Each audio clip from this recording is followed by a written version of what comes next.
Hi, good morning, everyone, or good afternoon, wherever you are.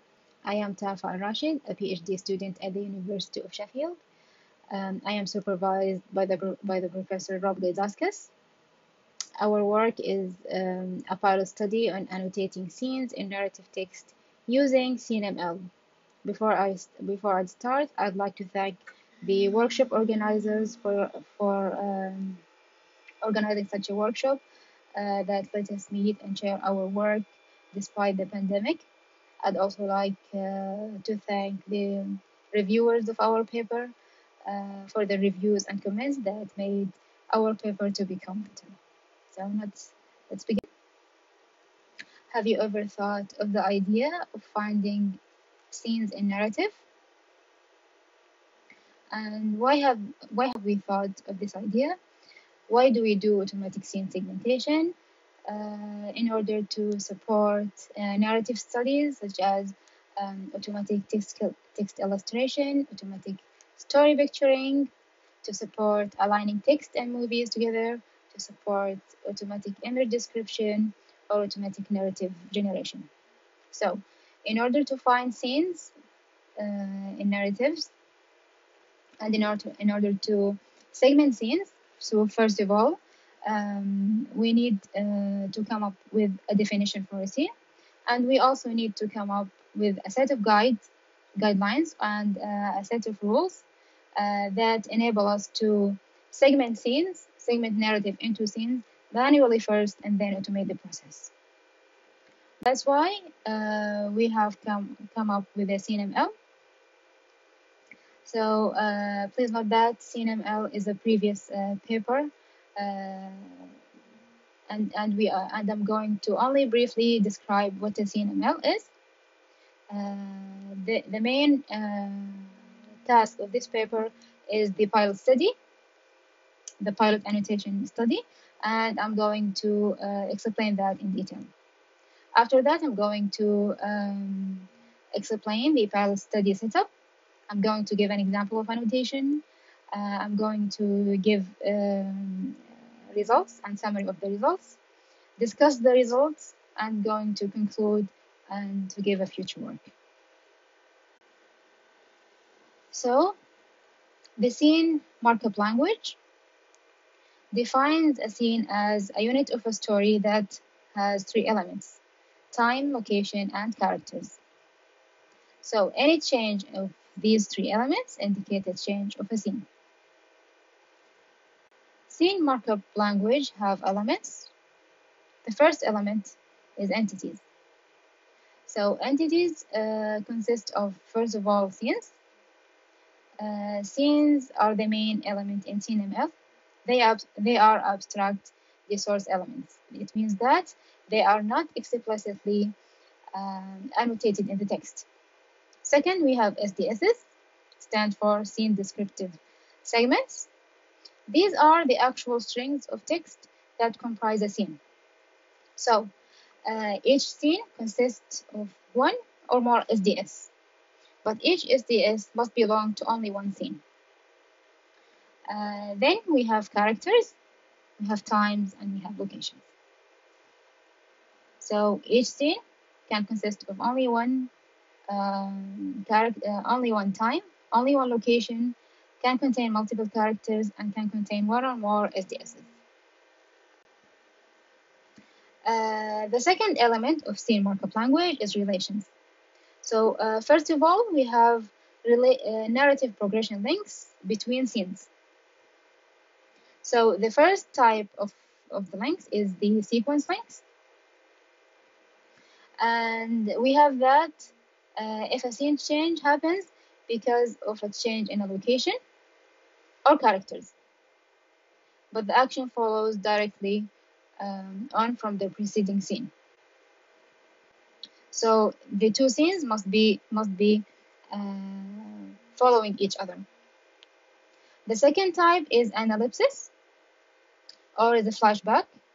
So for example, if we have a story of two person have a conversation with each other, and one of them is describing an event happened last week, for example, swimming or cycling.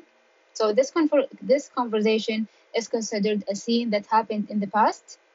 So the current scene and this scene should be linked through an ellipsis relation.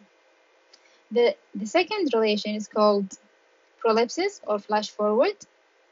So if, for example, the two people are talking about an event that is happening in the future.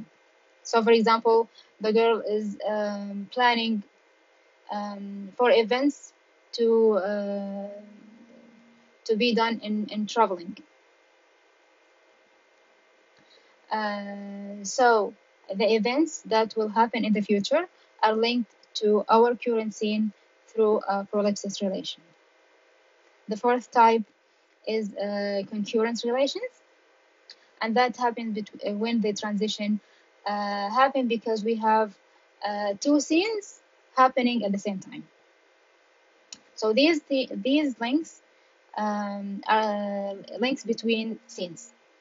We have other relational link that link either between the character and the scene, the time and the scene, or location and the scene.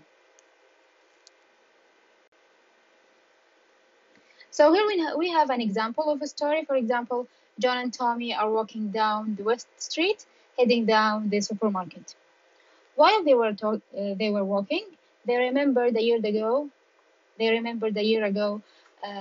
When they traveled together to Spain and had a lot of fun.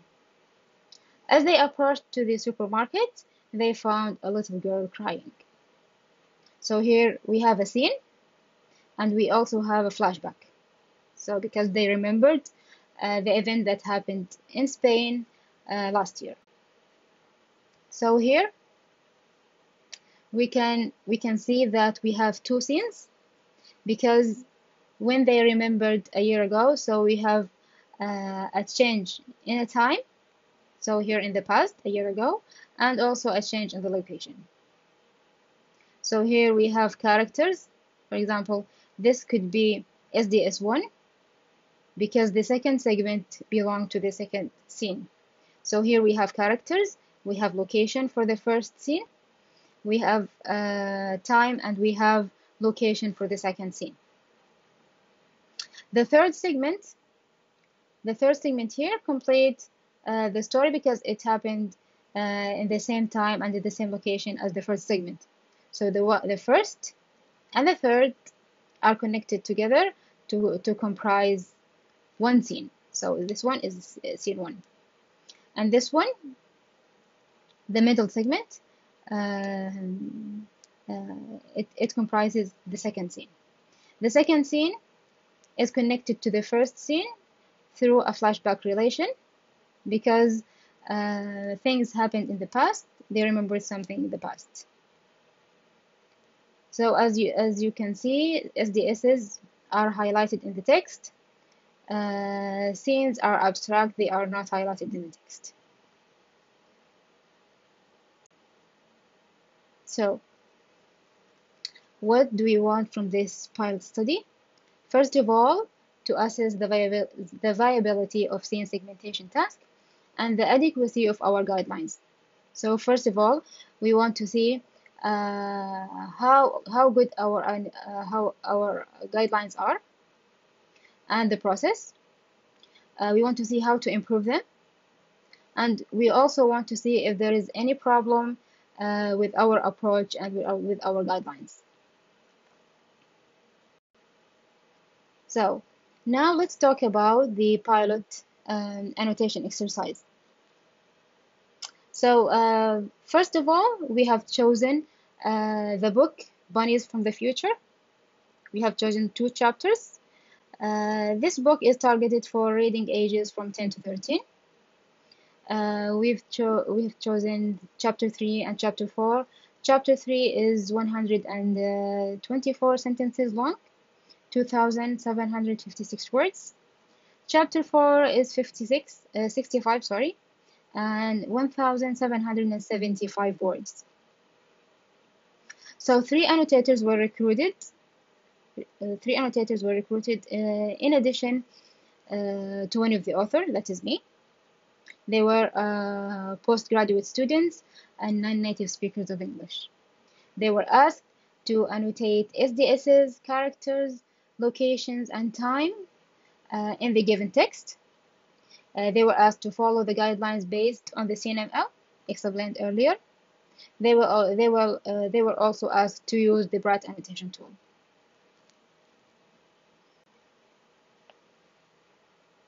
There were two exceptions made to the annotation exercise in order to make the annotation exercise easier. So the first exception or first limitation is that annotators weren't asked to annotate scenes, abstract the source element in the text. And that is because Brad doesn't support zero span annotation that is needed to annotate scenes. This problem can be circumvented by linking all the SDS together to conform one scene through a relation called same scene as that is added to the SceneML. The second limitation was that no relations were asked to be annotated in the text. The main reason is that for this pilot experiment, we focused on finding how good the annotators can find the scene segments. So we consider this as a primary problem. So finding relations between these scenes is pretty much a secondary problem. So we want to know that whether or not annotators can agree on scene boundaries and how well they can agree on the scene boundaries or SDS boundaries. And the second reason is that the chosen text, all of the chosen text, all the scenes in the chosen text composed of only one SDS, or let's say most of them. So we didn't even need the same scene as relation to connect between the SDSs. This is an example annotation from the Brad annotation tool. You can see here that each entity type has its own color. You can easily see which entity type is annotated. So next, let's talk about numbers.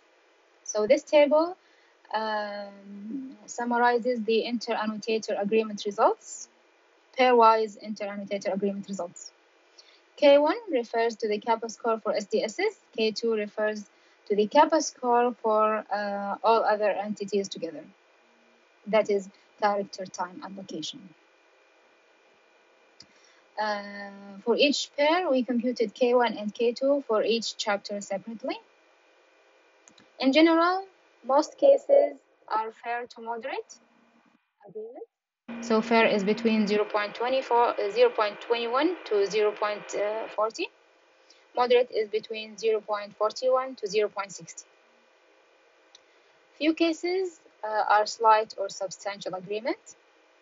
And we can see that annotator 3 and annotator 4 agree much more than any other pair, scoring 0.72 for K1 for chapter 3 and 0.95 for K1 for chapter 4. We can also see that agreement on SDSs, that is K1, is higher than agreement on entities, that is K2.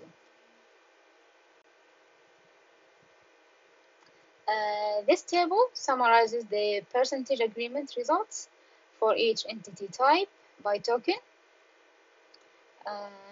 pairwise annotation. We can also see that annotator 4 and annotator 3 agree much more than any other pair of annotators, scoring 0.73 for character and 0.88 for locations. Please note that the O here refers to the outside tag, and you can see that the outside tag scores the highest, and it will also always be high, as most tokens are outside of any entity. So let's summarize the result. As I said before, most cases show fair to moderate agreement. Only few cases show slight or substantial agreement. Agreement on SDSs is higher than agreement on entities. Agreement score are not as high as we want, unfortunately. Entity score, that is K2, are dependent on agreement in SDS annotation, that is K1. So, for example, let's say that annotator 1 annotated 2 SDSs, whereas annotator 2 annotated only 1. So annotator 1 will have twice the number of entities, and then that's why the number the score of SDS agreement is affecting the score of entities. So after getting these numbers, we went through the annotation themselves, comparing them manually, and we were looking for the disagreement cases and to find the reasons for such disagreement. We found that there were two main causes of such disagreement.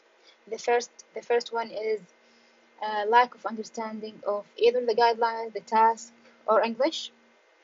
The second reason is that, or the second cause is that lack of clarity or specificity in the guidelines. And these two usually are not easy to distinguish. So let's give some example for the first cause. For example, one of the annotators annotated two distinct locations in one SDS, and that clearly contradicts the definition of the scene. And this shows a lack of understanding of the guidelines. Another example, so some misunderstanding of some idioms. For example, how on earth had he? So earth was annotated as a location. There's another example of lack of understanding of general English. For example, sorry old cab had an attack of the wobbles, dashed embarrassing, so dashed here was annotated as a character. Now let's give some examples of lack of clarity and details on the guidelines. So some annotators included the definite articles in the annotations, some didn't. For example, the Stone Ages versus Stone Ages.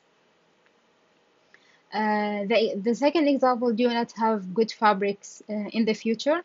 So this was only a question in the SDS. The event of that SDS didn't happen in the future. It was just a question in a conversation that didn't mean anything. And despite that, the future was annotated as a time of the SDS, whereas the event didn't happened in the future. There was some confusion regarding tagging characters. So regarding tagging characters, should we annotate the fullest form? Should we annotate only the first mention, or should we annotate every mention? And this wasn't clear in the guidelines, unfortunately. Some sentences contain a scene transition, such as, and soon I emerged back into the corridor looking like a new man. So should this sentence be annotated as belonging to the preceding or succeeding scene? Should it be annotated as its own right, as a separate scene? Should it be part of a new scene, or should a new element called scene transition be added to the SceneML? Also, when some minor character changes in SDSs, so should we encounter here a scene change, or only when major character change, for example, suddenly disappear or suddenly appear in a scene. So to conclude, we have presented a pilot annotation experiment in which annotators were asked to follow SceneML. The results show that the task is feasible, despite that we didn't achieve as high results as we want. And we have learned that some changes need to be made to the annotation process and to the annotation guidelines. These changes could include that annotators first need to be better trained. We can first do a trial annotation exercise and filter the annotators in this annotation exercise based on their English language understanding and based on their understanding of the task and of the guidelines. Third, of course, the guidelines need to be refined and improved to reduce the confusion.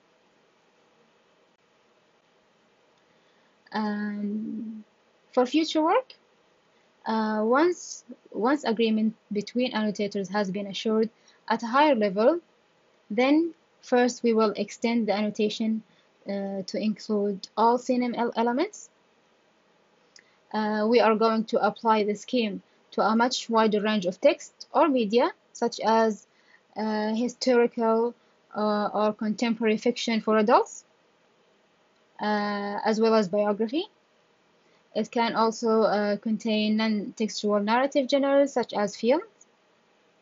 We're also going to investigate automating the process of scene annotation after getting sufficient manually annotated data. In addition, we are going to investigate applying the scheme to languages other than English. Thank you for listening, and if you have any questions, I'd be happy to answer. These are my accounts, my email and my Twitter account. If you have any questions, please contact me. Thank you.